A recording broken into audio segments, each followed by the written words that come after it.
bonne année, oui non parce que j'ai le décompte à chaque fois que vous me voyez apparaître sur l'écran, j'ai un décompte de la régie KRD qui nous fait la sono toute la journée et je tiens énormément à les remercier. Bonsoir à toutes et à tous et oui le soir se profile, on arrive dans le sprint final de cette journée dédiée aux startups, au business, le Business Startup Day et nous sommes sur la conférence où le titre que nous avons choisi est c'est une bonne situation, ça, start-upper. Alors, en tant que sosie absolument non officiel d'Edouard Baird, je m'amuse forcément à poser cette question à nos invités. On peut faire, annoncer les invités sur la slide suivante que nous avons préparée. Et je serais ravi de vous demander d'accueillir et d'applaudir à tour de rôle nos invités. Nous avons Julie Leleu, fondatrice de Catspad et qui travaille chez Seva Santé Animale. Mesdames et messieurs, sous vos applaudissements. Comment ça va, Julie? Ah bah oui, avec le micro, c'est mieux, forcément. C'est toujours mieux. Voilà. Très bien, merci beaucoup pour l'invitation. Ravi de vous accueillir sur notre plateau ici, au Quai des Savoirs à Toulouse, parce qu'on a des spectateurs qui ne sont pas qu'à Toulouse. Croyez-moi, ici, c'est plus de 300 jours d'ensoleillement par an. Non, 303, c'est mieux qu'au Colorado, comme Omar-Pierre Souverain nous disait ce matin.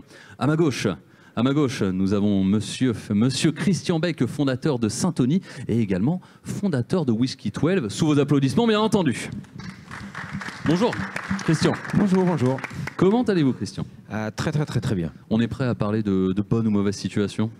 Tout à fait, oui. Très bien. Plutôt bonne. Plutôt bonne? Oui. Oh, ça, j'ai hâte de savoir. À ma droite, Madame Tour de Vigie de l'écosystème entrepreneuriat numérique en Occitanie, non pas seulement en Midi-Pyrénées, puisque Noubo rayonne désormais sur toute l'Occitanie. Anne-Laure Charbonnier, directrice de Noubo. Merci de l'applaudir, s'il vous plaît. Bonsoir.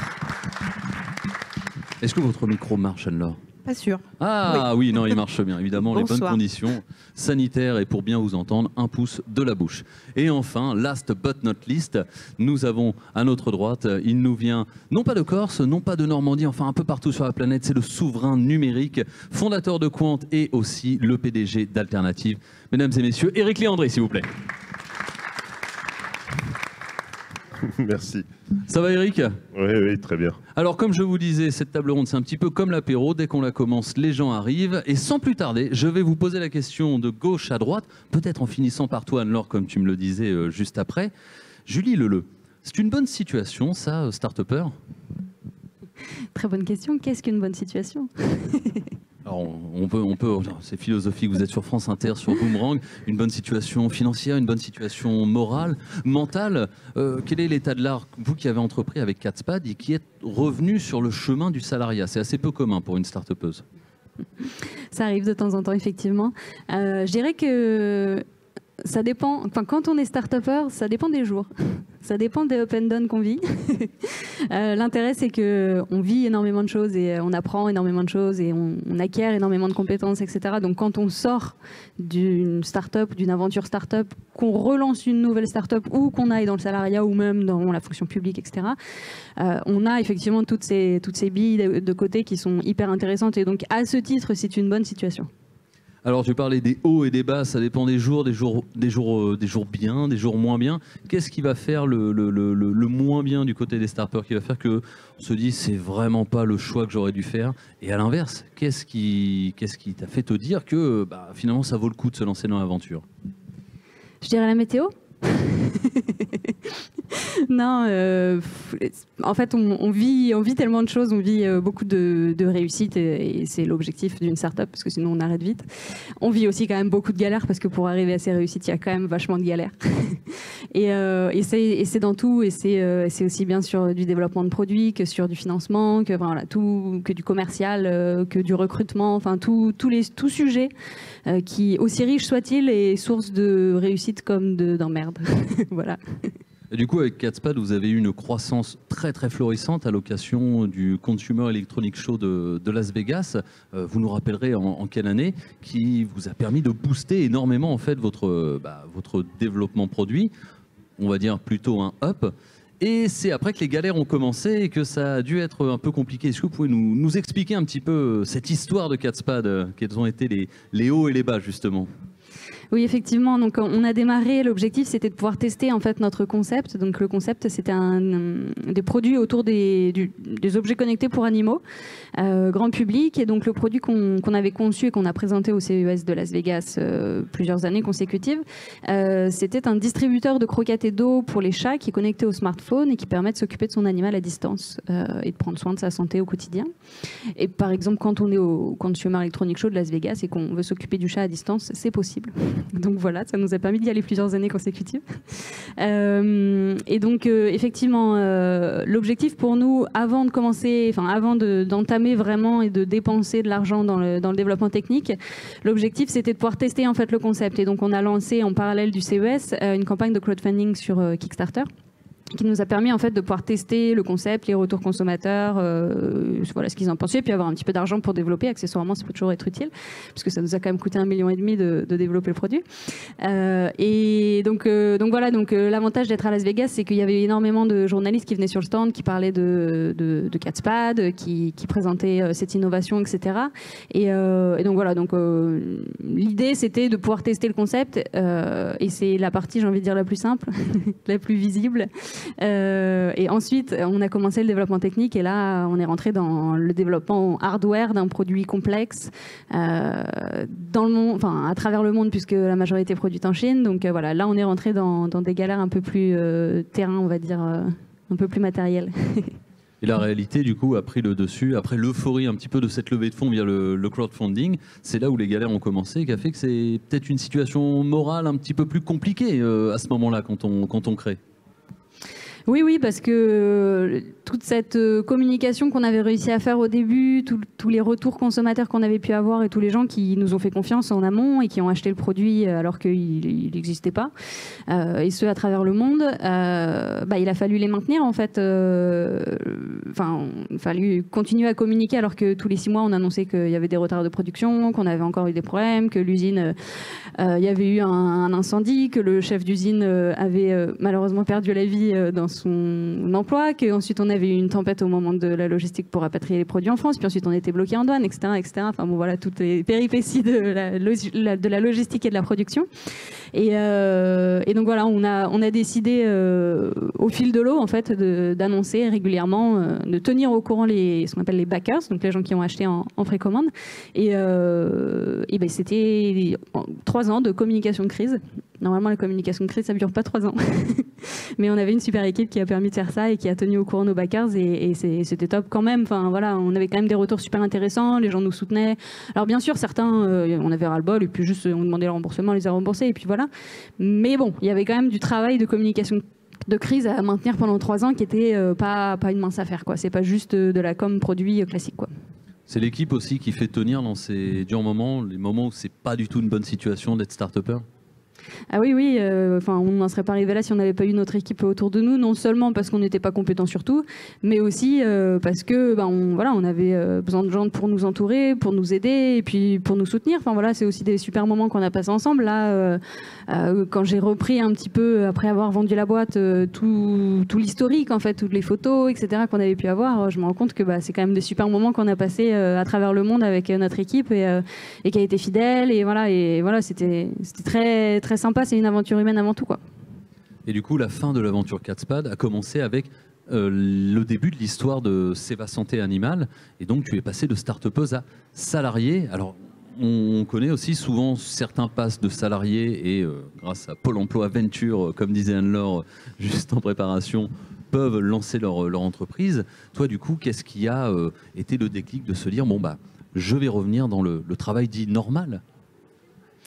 Oui, effectivement, on a vendu la start-up il y a 2 ans, en fait, à un laboratoire de santé animale qui était intéressé par le fait d'utiliser les objets connectés comme manière de pouvoir intégrer le quotidien des gens et pas juste vendre des produits via des distributeurs, etc. Enfin, ils n'avaient pas de lien avec leurs consommateurs, donc les objets connectés leur permettaient de faire ça, effectivement. Ce qui est compliqué, c'est que on a intégré un groupe qui est pas forcément, c'est un laboratoire pharmaceutique, donc ils sont pas forcément connaisseurs des objets connectés, donc il faut les acculturer à tout ça, il faut les acculturer aussi à un mode de fonctionnement 15 personnes en mode start-up par rapport à un grand groupe de 6000 personnes. Enfin voilà, il y a tout un travail derrière d'acculturation à faire auquel on s'attendait pas forcément. et qui est une autre forme, j'ai envie de dire, de galère, mais qui a aussi ses avantages parce qu'à côté de ça, au quotidien, c'est quand même moins de pression, moins d'enjeux, surtout quand on arrive dans la période Covid qu'on a connue. À l'époque, on ne savait pas qu'on allait passer par là, puis on a bien fait de vendre avant, j'ai envie de dire. Mais voilà, c'est une autre forme d'aventure, j'ai envie de dire. Eh bien justement, tu me fais une liaison parfaite parce que j'allais pondérer ma question. Finalement, c'était une belle aventure, ça, Start-Upper ? Oui, c'était une super aventure et franchement, je regrette pas du tout d'être passée par là. Et j'avoue que quand je me suis lancée, je pensais pas du tout que j'allais passer par toutes ces galères. Et en fait, je suis ravie d'y être passée. Ça m'a vraiment permis d'apprendre plein de choses et puis de vivre plein de super moments et plein de super rencontres, etc. Donc oui, à ce titre-là, on peut aussi dire que c'est une bonne situation parce que quand je revois tout l'historique de tout ce que j'ai vécu, je pense que peu d'étudiants qui étaient avec moi sur les bancs de l'école ont vécu ça 7 ans plus tard.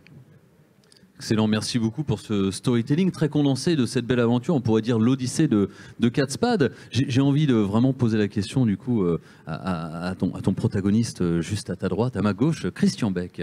Est-ce que c'est une bonne situation, ça, Start-Upper ? Alors ça se discute. C'est toujours timoré les réponses. On est là pour ça. Objectivement, je connais personne qui regrette de l'avoir fait. En gros, même si, et ça arrive, on le sait tous, qu'une start-up, ça va pas toujours au bout, hein, évidemment, mais je connais personne qui regrette de l'avoir fait parce qu'on apprend tellement de choses, parce qu'on fait tout. Quand on est start-upper, on fait DAF, on fait DRH, on fait patron, on sort les poubelles, on fait tout. Et en fait, c'est assez génial et ça oblige à beaucoup de responsabilisation. Et derrière, quand on rebosse comme salarié, parce que ça m'est arrivé moi aussi, en fait, on ne travaille plus du tout de la même manière. Parce que on a beaucoup plus conscience des problématiques et du coup, on devient un salarié génial pour les patrons qui suivent. Parce que toutes ces problématiques de responsabilité, de quels sont les impacts de chacun de nos actes, on en a pris beaucoup plus conscience, ouais. Pour les étudiants qui nous écoutent, montez votre start-up, vous aurez un CV mais long comme le bras et surtout très très très valable. Alors Christian, ta carrière en 2 mots, qu'est-ce que tu as fondé, quelle est ton épopée, quelle est ta création de valeur? Parce que je crois qu'aujourd'hui, c'est de l'entrepreneuriat passion qui t'anime avec Whisky 12, mais il y a toute une histoire derrière, un cheminement et aussi pas mal d'argent, je crois. Oui, alors en fait, l'histoire est assez rigolote parce que moi, j'ai racheté sur le tard, j'avais pas encore 40 ans, la boîte dans laquelle j'avais démarré comme débutant. C'était assez rigolo, mais une boîte plutôt dans la techno. Et finalement, en rachetant cette boîte, elle n'était pas comme je l'espérais, je vais dire. Et il a fallu redémarrer depuis le début parce qu'en fait, c'était tout tombé en ruine, en fait, cette boîte, faut le dire. C'était pas un bon achat, forcément. C'était pas du tout un bon achat et tous mes conseils a posteriori m'ont dit t'aurais dû faire une garantie d'actifs passifs parce que là, franchement, t'as acheté un truc avec des cadavres dans tous les placards. Donc, il a fallu redémarrer carrément de zéro. Donc, voilà, c'était assez amusant parce que 6 mois après avoir racheté, j'avais un mandataire ad hoc, donc on était pas loin de la catastrophe absolue. On a senti vraiment le vent du boulet. Et donc, il a fallu reconstruire, voire même construire, puisqu'il ne restait plus grand-chose. Voilà, donc c'était la même galère qu'un start-upper, sauf que à la place d'avoir 3 salariés à qui il faut savoir donner un salaire à la fin du mois, j'en avais 100. Donc tous les mois, il fallait faire les payes, quoi, hein, donc c'était un peu compliqué. Et là, j'étais avec un associé assez génial qui, moi, je commençais à transpirer quand même dès le 10 du mois. Comment on va faire à la fin du mois là? Et lui me disait toujours, non mais Christian, t'inquiète, à la fin du mois, tous les mois, le miracle se produit. Et c'est vrai, il s'est produit tout le temps. Donc, en fait, la problématique d'un start-upper, c'est celle que j'ai vécue moi, finalement, dans cette reprise d'entreprise. La plus grosse problématique, c'est l'argent. C'est l'argent pour pouvoir payer ses salaires, la disponibilité de l'argent. Un start-upper, il court, il passe son temps à chercher de l'argent, à lever des fonds et à faire ce qu'il faut pour trouver de l'argent. Parce que finalement, contrairement à ce qu'il pourrait croire, les problèmes techniques, les problèmes de commerce et les problèmes d'organisation, ça existe exactement de la même manière dans toutes les autres entreprises. Je pense qu'à me dire, dans les startups, c'est beaucoup plus simple. Les problèmes, ils sont petits. Donc, on arrive à les résoudre de façon assez simple. Plus l'entreprise est grosse, plus les problèmes à résoudre sont importants. Et donc, le principal problème, c'est de se débrouiller pour avoir l'argent à la fin du mois pour pas pas devoir faire ce qui est horrible et qu'on est obligé de faire de temps en temps, ben, c'est licencier. Un patron, un start-upper, il veut pas faire ça. De temps en temps, il faut le faire. J'ai dû le faire, mais je suis assez fier d'avoir recruté beaucoup plus de personnes que ce que j'en ai licencié. Ouais. Bon, la balance équilibre est quand même plutôt favorable. Là, tu as cité les 3 composantes qu'on donne souvent en fait aux entrepreneurs. Faites attention au temps, à l'argent et aux gens. Donc il y avait ton associé qui a justement motivé les troupes et puis toutes les équipes de production et de développement. Il y a une suite à cette aventure, Syntonie je crois, ou d'autres... Alors effectivement, cette première société qui s'appelait BTS Industrie, que j'ai vendue au groupe Nexeia, qui est devenu Emeria d'ailleurs aujourd'hui, c'est assez amusant, presque tel quel que ce que je l'avais vendu au groupe Nexeia à l'époque. Mais en fait, j'ai négocié un truc vachement sympa quand j'ai vendu ma société au groupe Nexeia. J'y suis resté 6 ans salarié après avoir vendu, ce qui est très rare, dans des postes très différents. Je me suis occupé de la R&D, j'ai repris des postes opérationnels, mais surtout, j'avais négocié de pouvoir investir dans des startups et de pouvoir créer d'autres startups. Et donc, en fait, pendant ces 6 ans, ben, j'ai pris des participations, j'ai mis beaucoup de love money, il y a des trucs, c'était vraiment pour aider des gens que je trouvais qui en valaient le coup. Et puis, j'ai créé en 2015, donc juste 5 ans après, pratiquement au même moment, 2 startups, une dans laquelle j'étais minoritaire, donc avec Joël Korsakisok qui est Syntonie, la société qui me salarie aujourd'hui, et une autre société où c'était plutôt un truc pour s'amuser entre potes, mais c'est devenu un truc très important, c'est 12. C'est une distillerie de whisky, mais qui est assez importante puisqu'aujourd'hui, mais on a 4 salariés plein temps, plus 8 personnes l'été, et on produit l'équivalent de 100 000 bouteilles par an. Donc c'est devenu, c'est une petite passion qui est devenue un vrai business là. Et je crois que tu t'arrêtes pas là, puisqu'il y a une dernière boîte que tu as créée en juillet, c'est ça ? Ah mais qu'est-ce que tu veux, c'est comme le potion magique quand on est tombé dedans quand on était petit, voilà, je peux pas m'empêcher, voilà, je m'étais promis, j'ai juré à ma femme que plus jamais j'irai, mais c'est tellement passionnant, c'est ça le truc, c'est tellement passionnant que quand on vous présente un projet, alors moi à mon âge et avec ce que j'ai déjà fait, on m'en propose beaucoup, je dis non à la plupart, mais quand ils sont trop sympas, qu'ils ont beaucoup de sens pour le futur, je peux pas dire non quoi. C'est facile de vous avoir, Christian, en fait. Ouais, faut être sympa. Je sais pas dire non. Excellent. Eh bien, Christian, pour conclure un petit peu ton intervention, même si après le tour à tour, évidemment, je vous invite à interagir les uns sur les propos des autres. Hein, je ne veux pas être le seul à parler. Est-ce que c'était une bonne expérience à Start-Upper ? Ah ouais, moi je le conseille vraiment à tout le monde. C'est passionnant parce qu'on maîtrise complètement son destin. On peut faire strictement ce qu'on veut, ce qui est nulle part possible ailleurs. Peut-être artiste contemporain ? Non, quoique. Oh, même pas, il faut faire ce qui plaît au client. C'est pénible. Ah, c'est vrai, c'est vrai. Bon, en tout cas, merci beaucoup pour ce feedback très enjoué, très joyeux. J'espère qu'en tout cas, ça incitera nombre d'entre vous et nombreuses d'entre vous à entreprendre. Je vais me tourner maintenant vers Eric. Eric, qu'on présente souvent comme l'Astérix de la technologie. Je l'avais déjà fait il y a 1 an et je vous voyais ne pas opiner du chef. Voilà. Non, blague à part. Eric, j'ai une question simple à vous poser. Est-ce que c'est une bonne situation, ça, Start-Upper ? Oui, Astérix est toujours breton, mais il a fait un saut en Corse, c'est vrai. Une bonne situation, oui. Alors ça dépend des jours, ça dépend de la taille de la start-up, ça dépend si on arrive à la scale-up, ça dépend de plein de choses, mais je suis d'accord, faites-le.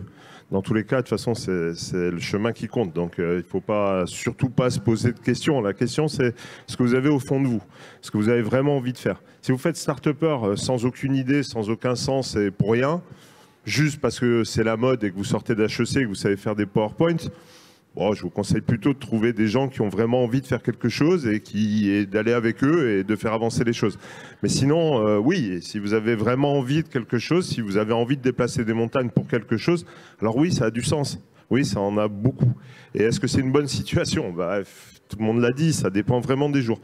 Moi, je rajouterais une chose, c'est quand vous allez commencer à lever beaucoup d'argent. Ça peut arriver, on ne sait jamais. Là, vous allez vous retrouver avec des fonds autour de la table, vous allez vous retrouver avec des gens, donc vous allez tous les 2 mois devoir expliquer à vos boards ce qui se passe, comment ça se passe, qu'est-ce que vous faites, pourquoi vous le faites. Alors oui, on est libre, on fait plein de choses. Alors on me l'a reproché 10 ans, hein, donc il y a 0 souci. Mais votre liberté, elle implique aussi quand même d'expliquer aux autres. Donc il faut se forcer, il faut aller au bout, il faut penser à pouvoir le faire, parce que ça va vous aider vous-même. Des fois, on a la tête dans le guidon, on ne voit pas forcément ce qu'on fait, et quand on la relève pour aller l'exposer, aller l'expliquer, aller demander des fonds supplémentaires par exemple, ça vous permettra de prendre conscience des fois de vos erreurs. Puis deuxième chose, souvent start-upper, c'est être assez seul. N'hésitez pas quand même à parler aux autres, à parler autour de vous, parce qu'on se sent seul, c'est la fin du mois. Le 20 du mois, si vous avez 100 personnes à payer, que vous n'êtes pas sûr de payer tout le monde, vous sentez un peu seul. Je peux vous dire que la chaise, elle chauffe. Mais juste après, quand vous l'avez fait et que vous avez géré vos différents problèmes, vous avez aussi tout un tas de choses que vous avez en tête auxquelles parfois vous ne pensez pas en parler à vos équipes. Alors, je l'ai fait longtemps, je le refais encore, donc c'est souvent quelque chose qu'on fait comme erreur. Je vous le dis, il faut être capable de prendre un peu de temps, exposer pourquoi vous faites ça, exposer aussi à vos équipes pourquoi vous faites ça. Parce que si elles sont avec vous, si vous avez la possibilité de leur faire comprendre où vous allez, alors elles vous suivront très loin, et vraiment très loin. Et c'est pareil aussi pour les fonds, c'est pareil aussi pour les gens que vous devez faire avancer, parce qu'aujourd'hui, Start-upper, c'est aussi parfois changer les lois pour permettre, je sais pas moi, à protéger vos données personnelles avec un RGPD qui a permis d'aider une boîte où j'étais à grandir plus vite. Ça peut être aussi, dans le cadre de ce que je fais aujourd'hui, de la souveraineté, c'est-à-dire, la souveraineté c'est un peu mon leitmotiv, donc je suis reparti sur de la vente de produits, cette fois en sécurité, en cybersécurité, mais avec une idée globale de vous rendre souverain. Voilà, comme ça, comme je le dis souvent, vous pouvez acheter américain, israélien ou souverain. Vous allez voir, c'est plus sympa d'être chez soi avec ses produits à soi. Mais bon, c'est pas facile à faire. Donc, si vous avez une envie, si vous le sentez au fond de vous, si vous avez envie de le faire, faut le faire. C'est vraiment bien, même si le chemin peut être très dur. Mais tout est dur. Employer, c'est dur des fois, hein, c'est très dur. Et puis, vous avez des moments où c'est compliqué, la boîte ne va pas, vous n'allez pas, le patron est un con, j'en connais un ou deux. J'en connais un déjà. Et donc, résultat de l'histoire, tout ça, ça peut être compliqué dans votre vie de tous les jours. Start-up, c'est autre chose.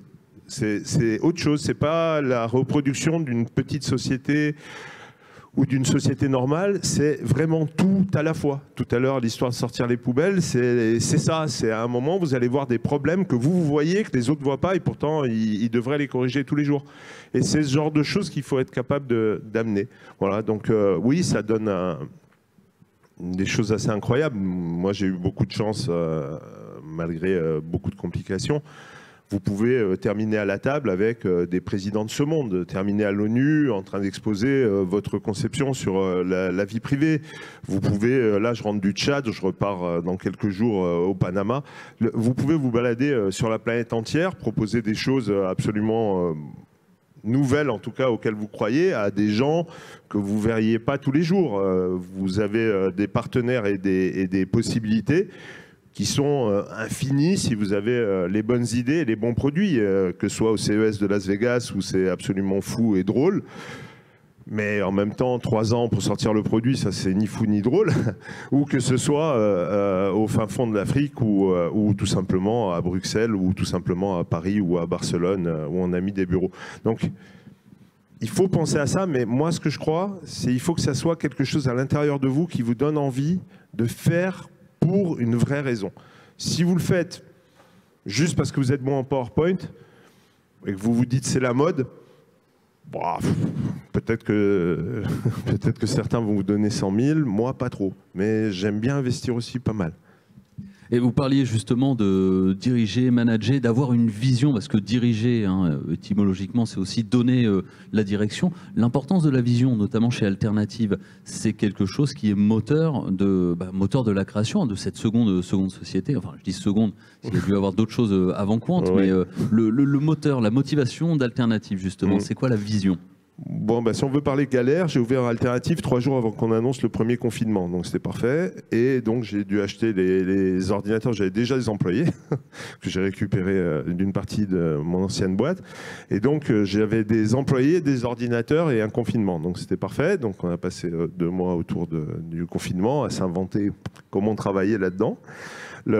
Et puis derrière, en fait, ça a tenu parce qu'on avait envie de sécuriser, de rendre ça agile. Donc l'agilité pour les startups, c'est tout le temps. On avait envie de créer un nouveau produit pour sécuriser 25 000 km de fibres à travers l'Europe et vous redonner encore plus de vie privée. On avait envie de créer des produits qui sécurisent les données personnelles sur Internet. Et donc, à partir du moment où on en avait envie, on s'est dit, il faut quand même que ça tienne, on va tenir et puis on va trouver des solutions. Donc j'ai trouvé des solutions, j'avais du cash, donc j'en ai remis moi-même. Puis ensuite, on a finalisé une partie de nos produits et très rapidement, on a levé des fonds 6 mois après, près d'1 million en janvier. Et ensuite, on a eu encore 1,5 million là, cet été et on est encore sur de la levée. C'est vrai qu'on cherche de l'argent tous les jours, mais ça peut aller vite si vous savez où vous allez et comment vous allez. La différence avec mon ancienne boîte, aujourd'hui on a des vrais produits à vendre. Avant aussi j'avais des vrais produits à vendre, mais il fallait d'abord les construire. Dans le nouveau, le truc bien, c'est que je fais déjà quelques millions d'euros de chiffre d'affaires. Donc ça va plus vite, c'est mieux. Ça n'empêche pas d'avoir des problèmes. C'est juste que c'est des choses auxquelles je crois depuis 25 ans. Donc quand vous croyez à quelque chose depuis 25 ans, vous êtes un peu plus mûr pour les activer. Mais à la fin de la journée, c'est pour ça que je disais tout à l'heure, on peut être jeune, on peut être vieux, c'est tout dans la tête. C'est juste l'envie et c'est le fait de pousser. Et puis surtout, c'est les équipes. Si vous avez des équipes, petit point qui m'importe, vous savez, les gens avec qui vous travaillez, parfois ils sont très bons à certaines tâches, mauvaise dans d'autres situations. C'est pas grave. Il faut juste qu'on trouve les bons aux bons endroits au bon moment. Et là, d'un coup, ça change votre vie. Donc, ce qu'il faut, c'est savoir être agile aussi avec ses employés et être agile avec la réalité. Vous changez un peu les choses, vous changez d'orientation. Nous, on était partis pour faire la France, on était partis pour faire les grands comptes. Le Covid arrive, tout s'arrête. Et je pars à l'international parce que sinon, on meurt. C'est aussi ça qu'on apprend quand on entreprend, aller chercher le marché là où il est et ne pas s'arrêter aux premières adversités. Sur un rapide bilan, je dirais, non pas à mi-parcours, mais au cours de ton parcours, Eric, est-ce que c'est une bonne vie, ça, start-upper? Waouh. Alors, je vais demander à ma femme. Alors ça dépend, c'est génial parce qu'on est libre et que ma problématique à moi de toute façon c'est vous essayez de me ranger dans une boîte, vous allez voir l'état de la boîte. Donc ça dépend de comment vous êtes. Voilà. Est-ce que c'est une bonne vie, start-upper? Oui, souvent. Et le fait d'être libre pour moi c'est parfait. Est-ce que l'ensemble, c'est-à-dire avec les équipes, avec la tête dans le guidon, avec les énervements, avec tout... ce qui serait top, à mon avis, c'est qu'on apprenne une petite chose supplémentaire quand on est jeune, rapidement, c'est apprendre à relativiser un peu plus et certainement, à mon avis, parler un peu plus avec les équipes. Voilà. Mais pour le reste, oui, si on aime être libre, il n'y a pas mieux. Christian Beck, un rebond. Alors il y a 2 phases bien différentes quand on est start-upper. La première phase, c'est la première. Une fois que la première est réussie, tout le reste, c'est que du beurre. Parce que tout est plus facile. Vous avez, entre guillemets, la notoriété, les banquiers vont vous prêter beaucoup plus facilement. Vous avez du cash. Donc, démarrer le projet est beaucoup plus facile. Et donc, voilà. Donc, la difficulté, c'est ce que tu viens de faire. C'est la première. Mais une fois que tu as réussi la première, on peut continuer toute sa vie à être start-upper, mais ça sera évidemment beaucoup plus facile. En résumé, il est plus facile d'être start-upper avec une bonne situation. Évidemment. Vous êtes sur Boomerang. Merci pour vos témoignages, votre témoignage, Éric Léandri. J'aimerais faire appel du coup à Anne-Laure Charbonnier, 10 ans à la tête de l'incubateur Midi-Pyrénées, puis Nouveau qui rayonne sur toute l'Occitanie. Anne-Laure, tu en as vu passer des start-uppers, des start-upeuses. Est-ce que tu peux nous faire un état de l'art de tous ces start-uppers et nous dire si, avec cette observation, c'est une bonne situation, ça, start-upper? Ça dépend ce qu'on cherche. Éric Léandri a tout dit. La motivation première de tous les gens que l'on accompagne, alors nous on accompagne plutôt des primo-entrepreneurs, à 90% c'est leur première start-up. Le profil majoritaire, ce sont des gens qui ont un peu travaillé, une petite dizaine, une quinzaine d'années pour les plus vieux. Soit comme ingénieur dans des grands comptes, parce qu'on est quand même sur l'Occitanie et donc tributaire de ce tissu industriel très fort, donc ça type assez fortement les profils de porteurs de projets. Ou alors ce sont des enseignants-chercheurs qui valorisent leurs travaux de recherche par la participation à une start-up qui valorise leurs travaux. Et on a de plus en plus aussi des profils de jeunes diplômés, tout jeunes diplômés, mais profils techniques là aussi, plutôt diplômés d'école d'ingénieurs. tous ont la même motivation fondamentale. Éric Léandri l'a tout dit, c'est la liberté. C'est d'abord ça qui est la motivation. De pouvoir être seul maître de son destin, leur motivation première, c'est celle-là. Ils la verbalisent plus ou moins clairement, selon leur niveau de maturité et leur expérience professionnelle. Mais c'est avant tout ça qu'ils cherchent. Et les galères sont le prix de cette liberté, quoi. Intrinsèquement, ça va ensemble. C'est inévitable. Et les galères et l'adrénaline qu'elles génèrent quand on arrive à les surmonter, je pense que c'est la dope qui les fait continuer, quoi. Voilà, tout simplement. Et quelle que soit leur origine, leur âge, leur profil et l'ambition de leur start-up, parce qu'on accompagne des projets qui ont des très très grosses ambitions, hein. On a dans l'historique des 20 ans d'activité de Nubo de très très belles réussites assez connues. On a aussi des sociétés d'ingénierie qui sont positionnées sur des services technologiques, donc qui sont d'ambition plus modeste. Des sociétés à 10, 15 personnes qui vont vivre très très correctement pendant 20 ans, mais qui ne vont pas faire la scale-up, l'internationalisation, et donc qui ne vont pas connaître la répétition des galères à échelle toujours exponentielle pendant des années. Mais voilà, quelle que soit la diversité de ces profils, je pense que la liberté, les galères et l'adrénaline qu'elles génèrent quand on arrive à les surmonter, quand on arrive à maîtriser toute cette complexité, parce qu'il faut effectivement avoir des aptitudes dans tous les domaines, quoi. Faut savoir être manager, visionnaire, financier, commercial. Voilà. En tant que cofondateur, on est tout ça, même si on ne démarre pas tout seul, si on est 2-3 au départ, si on essaye de se répartir les rôles à peu près clairement. Concrètement, tout le monde fait tout. Enfin, vous êtes tous passés par là. Dans les moments stratégiques. La polyvalence des aptitudes et le collectif dans les décisions stratégiques, c'est absolument fondamental. Alors ça, vous n'en avez pas parlé, mais c'est aussi une dimension compliquée. Quand ça va mal comme quand ça va bien. Les cofondateurs avec qui vous partez, il y a quand même un vrai sujet de partager un cadre de référence minimal en termes de valeurs. Alors, je ne parle absolument pas de sujet technique, hein, mais en termes de valeurs humaines et en termes de vision, pas seulement de l'ambition financière de votre boîte, mais de ce à quoi vous voulez qu'elle serve vraiment fondamentalement. Et je ne parle pas que du sujet décrocher des clients, rentrer du cash et du chiffre d'affaires. Ça, évidemment, c'est pour ça que vous faites une boîte, hein. Sinon, vous faites un engagement associatif, c'est un autre sujet. Mais au-delà de ça, pour que ça marche, il faut que vous partagiez avec vos cofondateurs un objectif fondamental de à quoi ça va servir. Si on veut innover, si on veut faire une start-up, c'est qu'on veut plus ou moins changer un truc qui ne va pas dans le monde. Si fondamentalement vous n'avez pas ça, effectivement vous avez fait des belles études, vous savez faire des beaux PowerPoint, mais ce n'est pas start-up qu'il faut faire. Il faut choisir autre chose parce que vous vendrez peut-être, parce que vous avez appris techniquement à le faire, mais vous ne changerez pas utilement les choses. Anne-Laure, vous avez vu des beaux succès tués dans l'œuf à cause justement de ce mauvais alignement entre deux cofondatrices, deux cofondateurs. Ça fait mal, quoi, quand on voit ça. Ah, bien sûr, ça fait mal parce que nous, on accompagne au tout début de l'histoire. Donc,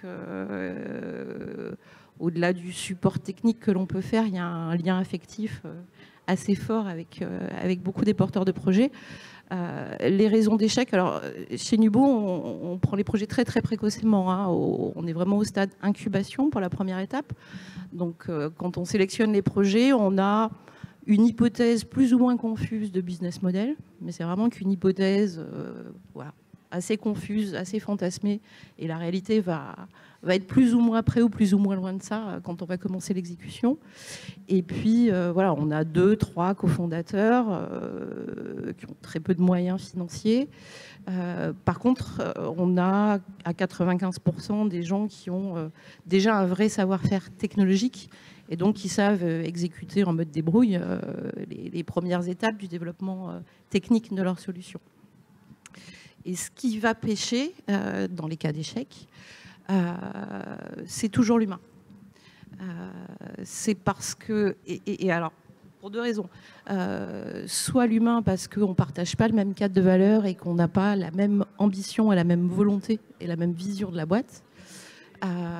Et ça, aux premières galères ou aux premiers succès, ça va splitter très vite. Donc la première cause, c'est celle-là. L'autre cause, c'est que finalement, ils ne trouvent pas le modèle économique. Donc ils ne trouvent pas les vrais clients permettant de faire une boîte pérenne. Mais la raison pour laquelle ils ne la trouvent pas, c'est parce qu'ils veulent absolument faire le produit technique de leur rêve et qu'ils n'écoutent pas le client et qu'ils n'écoutent pas le vrai besoin en fait, de la cible à laquelle ils s'adressent et qu'ils ne développent pas la solution correspondant aux vrais besoins à traiter. Et là aussi, c'est un problème humain en fait. C'est un problème de manque d'écoute ou de capacité de compréhension de ce que va vraiment vouloir la cible à laquelle on s'adresse et pour laquelle on prétend régler un problème. Puisque fondamentalement, c'est ça, une start-up.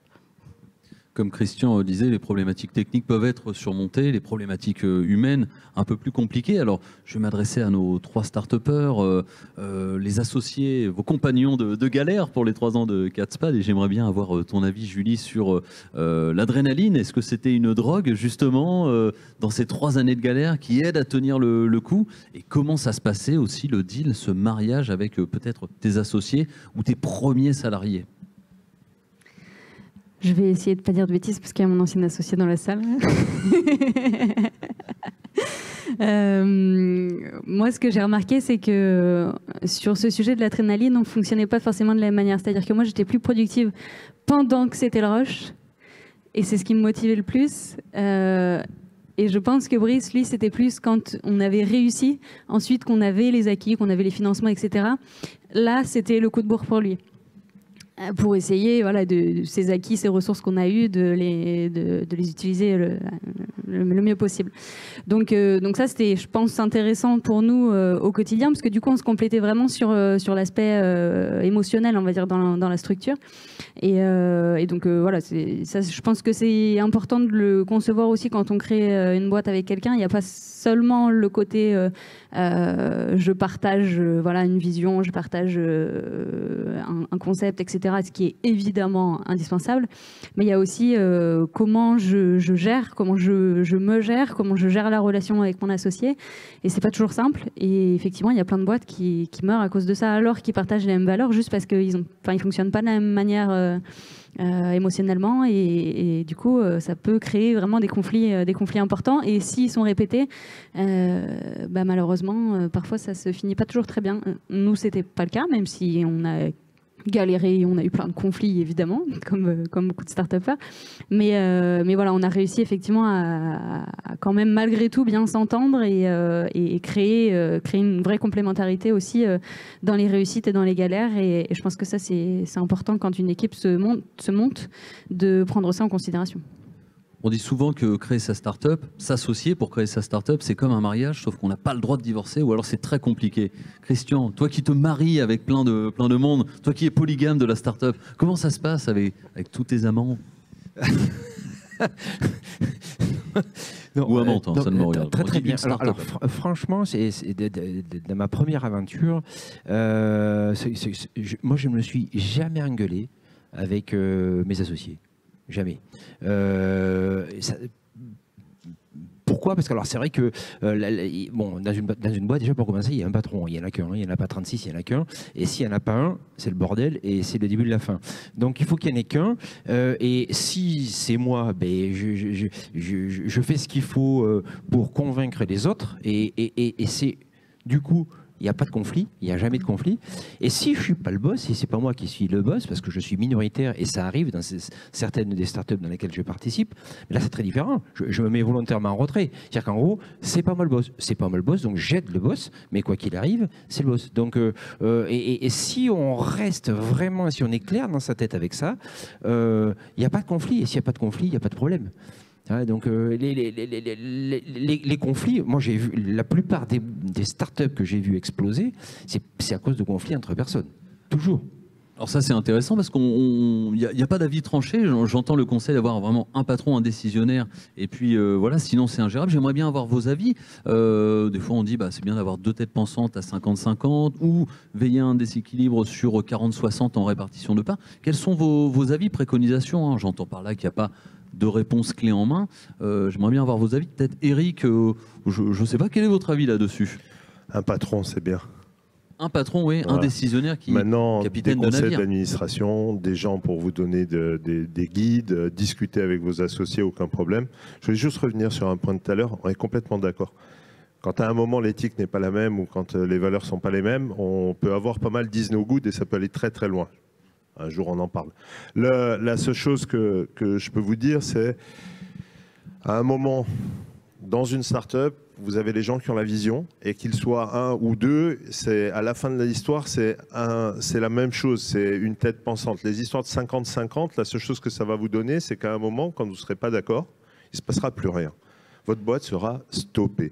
Donc il faut arrêter de rêver l'idéal où tout le monde est pareil, où tout le monde a les mêmes pouvoirs et les mêmes droits. Parce que les mêmes pouvoirs et les mêmes droits, à la fin, ça donne nuit debout. Voilà. Ils avaient tous les mêmes pouvoirs et les mêmes droits. Et à la fin de la soirée, ils sont rentrés chez eux. Donc le but de tout ça, c'est qu'on aille quelque part. Soit vous faites de l'associatif, et là, que tout le monde ait les pouvoirs et les mêmes droits. Peut-être, mais attention, il y a quand même un président qui est redevable, même dans l'associatif, qui doit dire où est passé l'argent, comment il a été utilisé, qu'est-ce qui a été fait avec. On n'est pas dans un monde virtuel, là. On est en train de prendre de l'argent. À la fin du mois, vous savez, vous devez payer des salaires, c'est des vrais salaires, payer des vrais gens. Vous prenez des engagements, vous prenez des millions d'euros sur votre tête de remboursement, vous prenez des crédits. Que vous ayez plus ou moins un confort de vie, vous le remettez en jeu des fois, parce que vous pouvez aller loin dans ce que vous faites. On est passé de 0 à 30 personnes et on a déjà 1 million d'engagements que je prends sur moi, c'est personne d'autre. Donc à un moment, vous allez être obligé quand même de s'occuper de tout ça de façon très sérieuse. On peut rigoler toute la journée, on peut boire des verres, on peut boire des bières, on peut s'amuser, on peut voir les plus grands de ce monde ou les plus petits et être super bien dans les deux tables, mais à un moment, c'est très sérieux. C'est un vrai... Et quand les gens vous font confiance et vous donnent des millions, encore une fois, vous devez rendre le maximum pour leur faire un retour sur cet investissement. Ne voyons pas ça comme... tout le monde il est sympa, tout le monde il est gentil. Les gens qui vous donnent des millions, ils aimeraient bien gagner encore plus de millions, même s'ils ont peut-être aussi, comme vous, l'envie d'un monde un peu différent. Ça, c'est d'accord. Mais il faut que ça marche pour que le monde soit différent. Il faut que ça marche. Regardez ce qu'ils ont fait à Elon Musk. Il y a 1 an et demi, il l'attaquait de toutes parts. Maintenant, il voudrait envoyer, je ne sais pas quoi, en l'air et s'amuser pendant 2 heures à je ne sais quoi. Tout le monde dirait que c'est génial. Donc c'est l'autre extrême. Mais il a failli, à un moment, avoir un problème. Et avec Tesla, et avec SpaceX, et avec tout. Elon Musk, pas moi. Donc, Steve Jobs, ils l'ont viré. Donc, à un moment, dites-vous bien qu'à un moment, c'est sérieux quand même. C'est vraiment sérieux. Vous avez envie, vous voulez de la souveraineté, vous voulez rendre vos données, vous voulez des choses comme ça, vous voulez autre chose, vous voulez créer de quoi permettre au chat de se nourrir tout seul, c'est aussi sérieux. C'est pas moins sérieux, parce que si le chat, il se nourrit pas et quand vous rentrez, il est mort, c'est sérieux pour celui qui aime son chat. Non? Donc, tout est sérieux. Christian, tu voulais peut-être rebondir, mais j'entends surtout la voix un petit peu du capitaine de navire quelque part. Hein. C'est un peu cette histoire-là. Oui, alors moi, ce que j'ai dit tout à l'heure, je vais appuyer dessus. Moi, j'avais dans ma première histoire et dans toutes les boîtes où je suis majoritaire, c'est le cas.